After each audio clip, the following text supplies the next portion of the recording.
Numéro de l'affaire, la greffière d'audience. Il s'agit d'affaire IT 97 25T, le procureur contre Milorad Kornojelats. Le président, je demande aux parties de se présenter, à commencer par l'accusation. L'accusation, Monsieur le Président, Madame Peggy Kuo, Monsieur Bill Smith, Diana Dicklish comme assistante d'audience et mon nom est Hildegard Urtz-Reslav. Le président, très bien. La défense, Monsieur le Président, c'est Maître Mikhailo Bakrac et Maître Asic qui défendent l'accusé comme d'habitude. Le président, merci. Monsieur Kornojelats, entendez-vous les débats dans une langue que vous comprenez? Vous n'avez pas besoin de vous lever. L'accusé, Monsieur le Président, je vous remercie. Mais en fait, au stade actuel, ce qui m'importe, ce n'est plus de savoir si je peux suivre les débats dans une langue que je comprends. Il me semble tout de même que pour une journée comme celle d'aujourd'hui, quelqu'un aurait dû prendre la peine de m'informer par écrit que c'est aujourd'hui que le jugement est rendu, après 1371 jours de procès. Je vous remercie de tout cœur.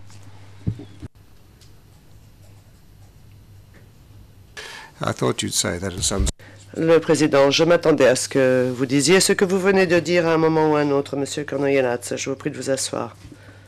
Trial Chamber 2. Le président, la Chambre de première instance numéro 2 siège aujourd'hui pour prononcer son jugement dans le procès de Milorad Kornojelats. Ce procès a porté sur des événements survenus à Foča, au Kaznenopop Avenue Dom, connu plus couramment sous le nom de Capé Dom, grand complexe pénitentiaire situé dans la ville de Foča, dans l'est de la Bosnie-Herzégovine, où beaucoup d'hommes non serbes ont été détenus pendant de longues périodes. Pour cette audience, je me propose tout d'abord de résumer brièvement les questions soulevées dans le cadre du procès et les constatations de la Chambre de première instance à cet égard. J'insiste sur le fait qu'il ne s'agit là que d'un résumé qui n'est pas partie intégrante du jugement rendu. Le seul exposé officiel des constatations de la Chambre de première instance et des motifs qui les sous-tendent figure dans le jugement écrit, dont des copies seront distribuées aux parties et au public à la fin de la présente audience. L'accusé, M. Kornojelats, était le directeur ou directeur par intérim du Capé Dom pendant environ 15 mois, en 1992 et 1993. Dans le cadre du procès, il devait répondre d'accusations de crimes contre l'humanité sous forme de persécution pour des raisons politiques, raciales et ou religieuses et de réduction en esclavage, ainsi que de violation des lois ou coutumes de la guerre sous forme de torture, de traitement cruel, de meurtre et d'esclavage.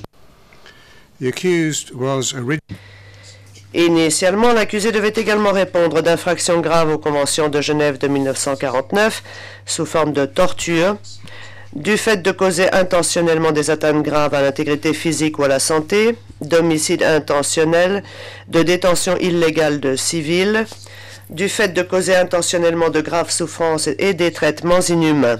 L'accusation a cependant abandonné ses charges peu avant l'ouverture du procès.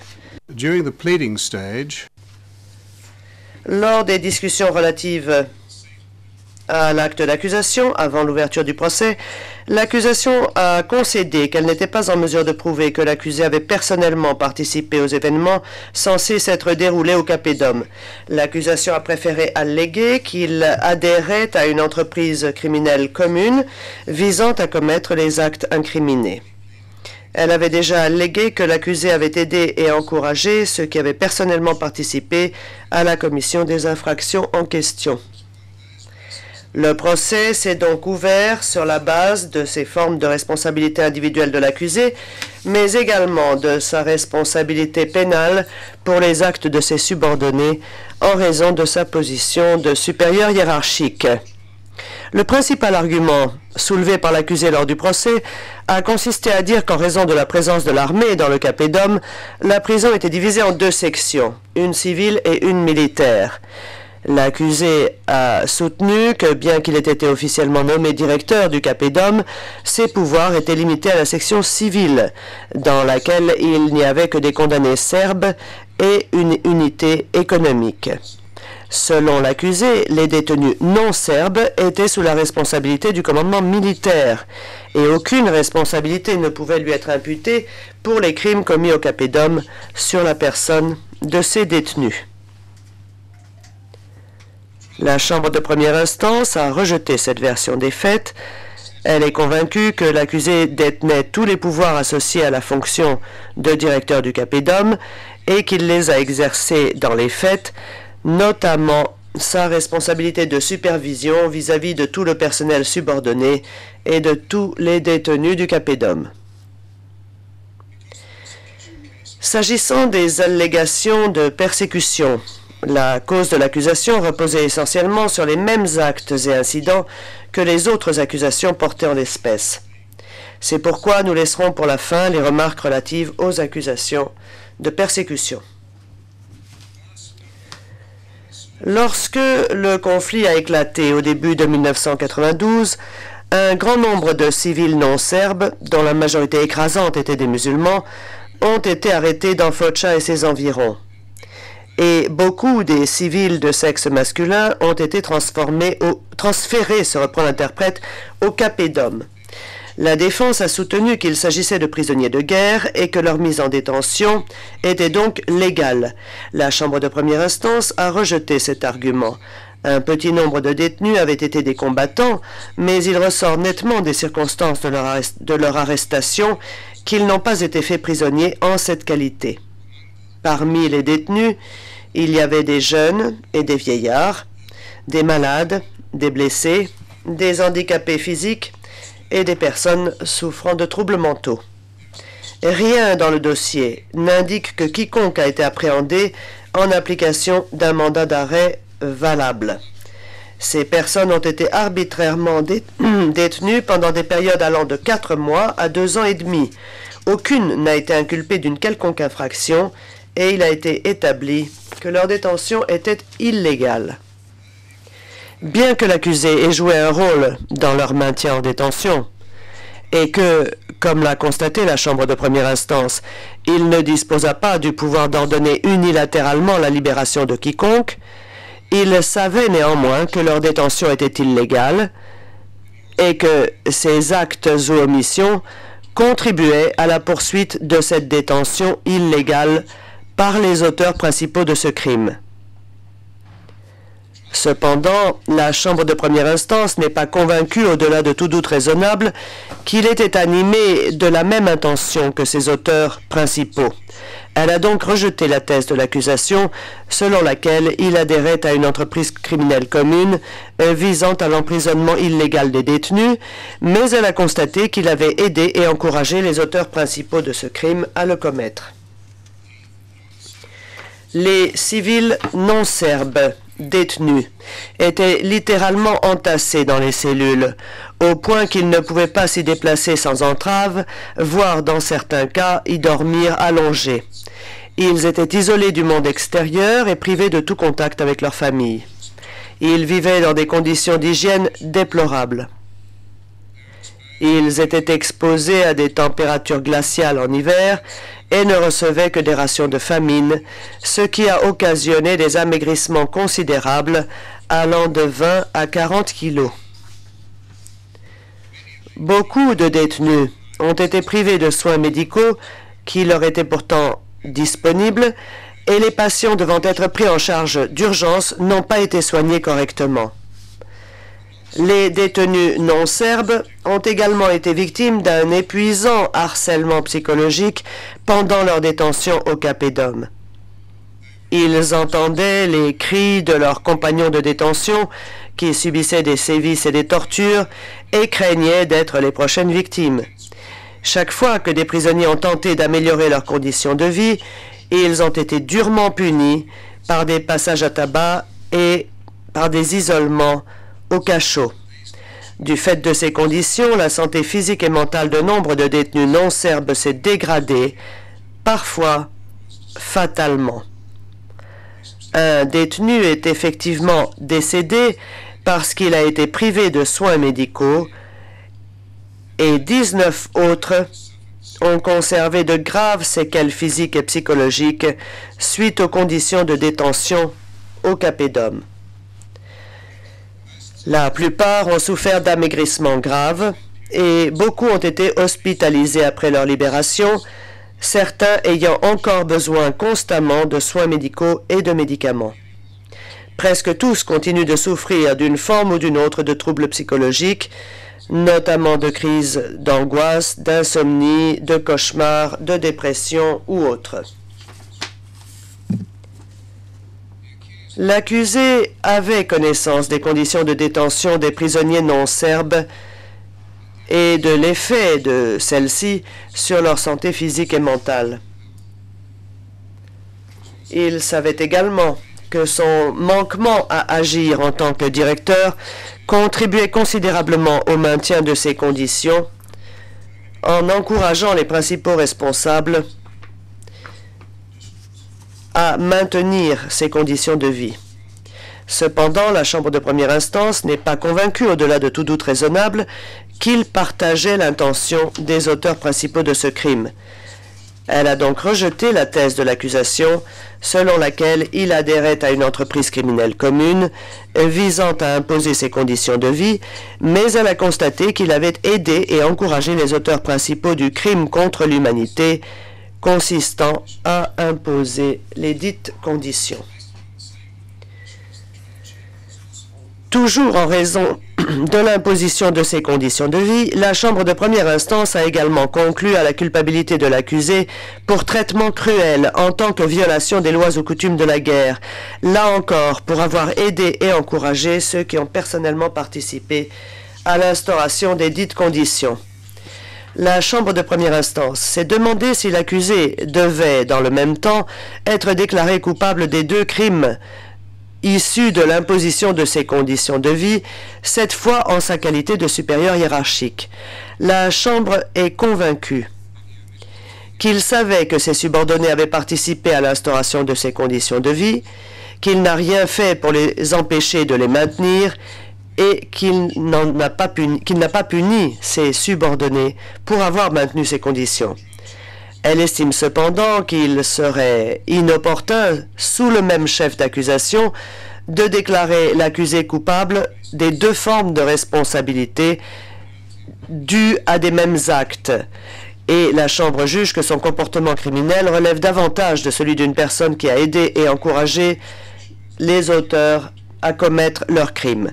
La Chambre a cependant tenu compte de sa position de supérieur hiérarchique en considérant qu'il s'agissait d'une circonstance aggravante.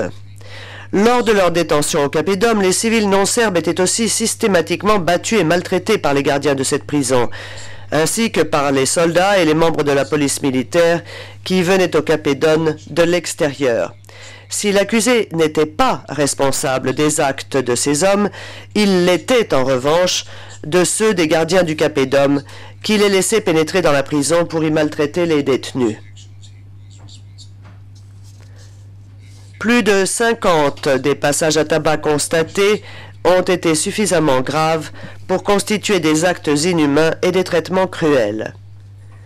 Il y a eu également 11 séances lors desquelles des tortures ont été infligées à 14 prisonniers dans le but de leur soutirer des informations ou des aveux, de les punir ou de leur faire subir un traitement discriminatoire.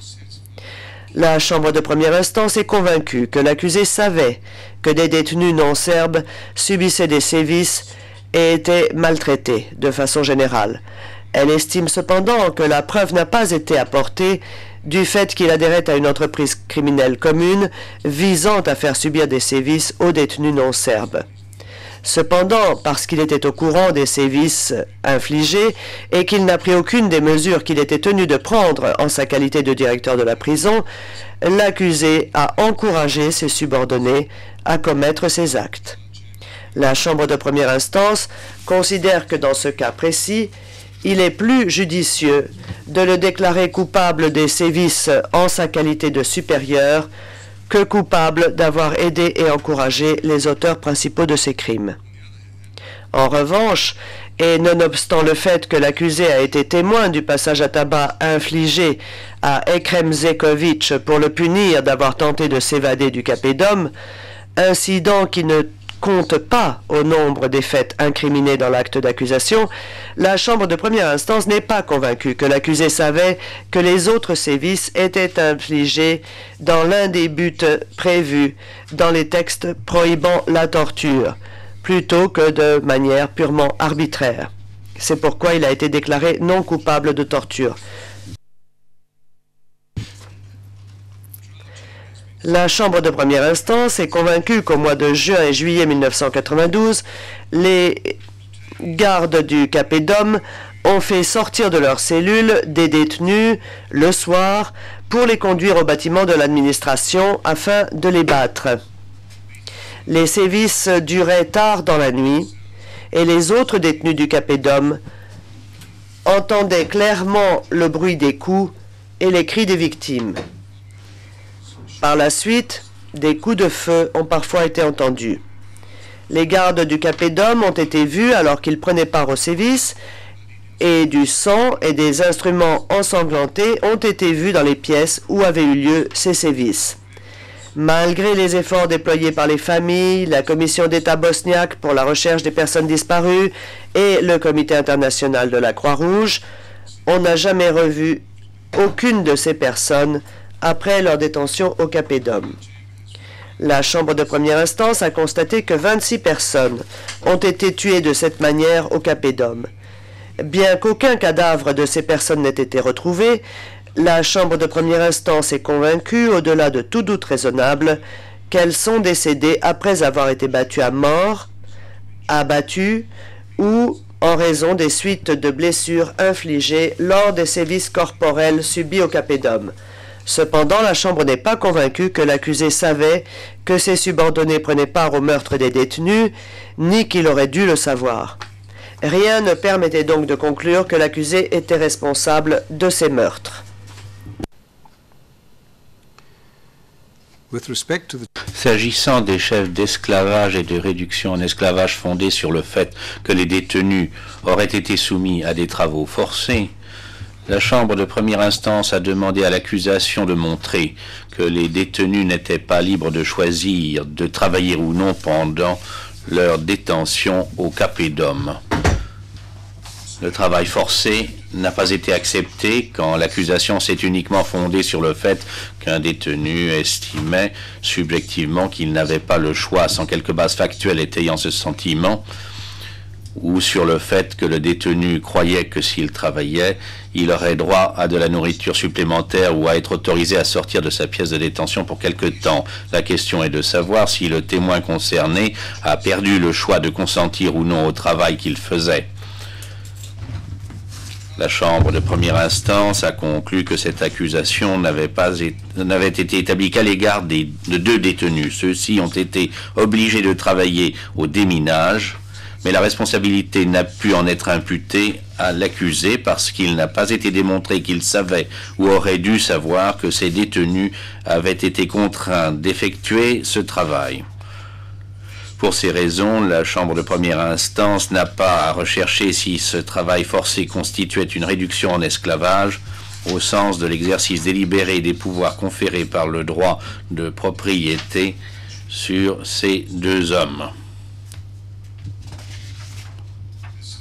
On l'a vu, le dossier de l'accusation relatif aux persécutions était en grande partie fondé sur les mêmes actes et événements que ceux qui fondaient d'autres accusations en l'espèce. À ce stade, par conséquent, il est nécessaire de ne se référer qu'au chef de persécution en ce qu'il était fondé sur les accusations qui ont déjà été démontrées et à une question supplémentaire, à savoir celle de persécution à raison de la déportation et de l'expulsion alléguée des détenus non serbes du Capedum. La Chambre de première instance est convaincue que l'emprisonnement des détenus non serbes ainsi que les conditions de vie au camp qu'ils ont subies, qui constituaient des actes inhumains et des traitements cruels, ont été organisés avec une intention discriminatoire à leur encontre pour des motifs religieuse ou politique. Par conséquent, la persécution à raison de ces crimes a été considérée comme démontrée et l'accusé a été jugé individuellement responsable en tant que complice des auteurs principaux qui ont commis les crimes sous-jacents. En vertu de son pouvoir d'appréciation, la Chambre de première instance n'a pas déclaré l'accusé coupable également en tant que supérieur hiérarchique des conditions de vie constituant des actes inhumains et des traitements cruels qui ont été commis de manière discriminatoire. La Chambre de première instance est convaincue que 2 détenus seulement ont subi des sévices corporels pour des motifs discriminatoires qui constituent des persécutions. L'un des sévices corporels constituait un acte inhumain et un traitement cruel. L'autre constituait une torture, mais l'accusé n'a pas été déclaré coupable de torture. Sa responsabilité pour ces 2 événements en tant qu'acte de persécution est donc à chaque fois une responsabilité en tant que supérieur hiérarchique pour persécution à raison d'actes inhumains et de traitements cruels. S'agissant de la question supplémentaire soulevée, à savoir la persécution du fait de la déportation et de l'expulsion de détenus non serbes du Capedum, la Chambre de première instance n'est pas convaincue que les détenus qui avaient été transférés du Capedum avaient traversé une frontière nationale ou, lorsqu'elle a considéré que tel était le cas, elle n'a pas été convaincue que la déportation avait été forcée. Par conséquent, les allégations de déportation et d'expulsion n'ayant pas été démontrées, elles ne pouvaient justifier une accusation de persécution. Seront donc prononcées contre l'accusé les déclarations de culpabilité pour les crimes de 1. Persécution, un crime contre l'humanité à raison de emprisonnement et actes inhumains, à savoir les conditions de vie dont il est individuellement responsable et de sévices corporels en tant que supérieur hiérarchique. 2. Actes inhumains, un crime contre l'humanité à raison des services corporels en tant que supérieur hiérarchique. 3. Traitement cruel, une violation des lois ou coutumes de la guerre à raison des sévices corporels en tant que supérieur hiérarchique. Et 4. Traitement cruel, une violation des lois ou coutumes de la guerre à raison des conditions de vie dont il est individuellement responsable. Dans ces déclarations de culpabilité de persécution en vertu de la responsabilité individuelle sont comprises, sans faire l'objet d'une double déclaration de culpabilité, les constatations selon lesquelles l'accusé était individuellement responsable pour emprisonnement et actes inhumains en tant que crime contre l'humanité. La Chambre de première instance est conformée à toutes les exigences formelles prévues pour la détermination de la peine. Elles les ont plus longuement examinées dans le jugement. Elle devait impérativement faire correspondre la peine aux circonstances personnelles de l'accusé et à la gravité des crimes dont il a été reconnu coupable. La Chambre de première instance a tenu compte de la vulnérabilité particulière des victimes directes, de la période au cours de laquelle les crimes ont perduré pendant que l'accusé était en fonction en tant que directeur du Capedum et de l'ampleur de la souffrance physique, psychologique et émotionnelle à long terme de ces victimes. L'accusé n'a exprimé aucun regret pour le rôle qu'il a joué dans la commission de ces crimes et n'a fait état que de regrets infimes pour le fait que ces crimes ont eu lieu. Dans cette affaire, l'accusé a choisi d'adopter la politique de l'autruche et de méconnaître les responsabilités et les pouvoirs qui lui incombaient en qualité de directeur du Capedum pour améliorer la situation des détenus non serbes.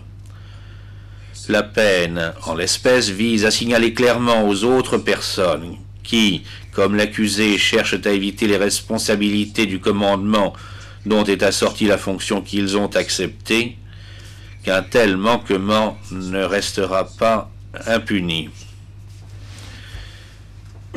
Néanmoins, la Chambre de première instance a également pris en compte le fait que l'accusé, avant d'être nommé directeur du CAPEDOM, a travaillé comme professeur de mathématiques pour la plus grande partie de sa vie professionnelle. Il n'avait pas beaucoup d'expérience de la fonction qu'il a assumée et peut-être ne convenait-il pas à celle-ci.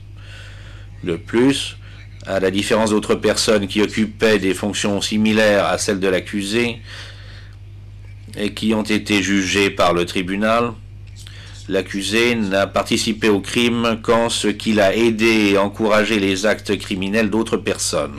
Et encore, il n'a encouragé les personnes qui ont pris part à ces crimes en grande partie que par son inaction, par le fait qu'il n'a pas exercé ses pouvoirs en tant que directeur alors même qu'il savait que les crimes étaient commis.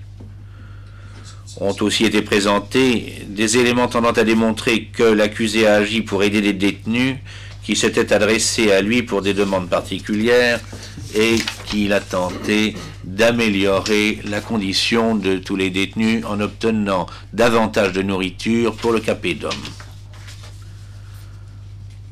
L'accusé est donc déclaré coupable des crimes visés au chef 1, persécution à un crime contre l'humanité à raison d'emprisonnement, des conditions de vie et des sévices corporels dont il est responsable individuellement et en tant que supérieur hiérarchique. Chef 5, actes inhumains, un crime contre l'humanité à raison de sévices corporels en tant que supérieur hiérarchique. Chef 7, traitement cruel, une violation des lois ou coutumes de la guerre à raison de sévices corporels en tant que supérieur hiérarchique. Et chef 15, traitement cruel, une violation des lois ou coutumes de la guerre à raison des conditions de vie dont il est responsable individuellement. L'accusé est acquitté des crimes visés au chef 2, 4, 8, 10, 11, 13, 16 et 18. Monsieur Milorad Kronielac, vouliez-vous vous lever s'il vous plaît? Milorad Kronielac, vous êtes condamné à une peine unique d'emprisonnement de 7 ans et demi. La durée de la période pendant laquelle vous avez été placé en détention provisoire, à savoir 3 ans et 9 mois, et que vous passerez en détention en attendant que le président choisisse l'État dans lequel vous exécuterez votre peine, est déduite de la durée totale de votre peine. Dans l'attente de cette décision, vous resterez sous la garde du tribunal. L'audience est levée. All rise. Veuillez vous lever.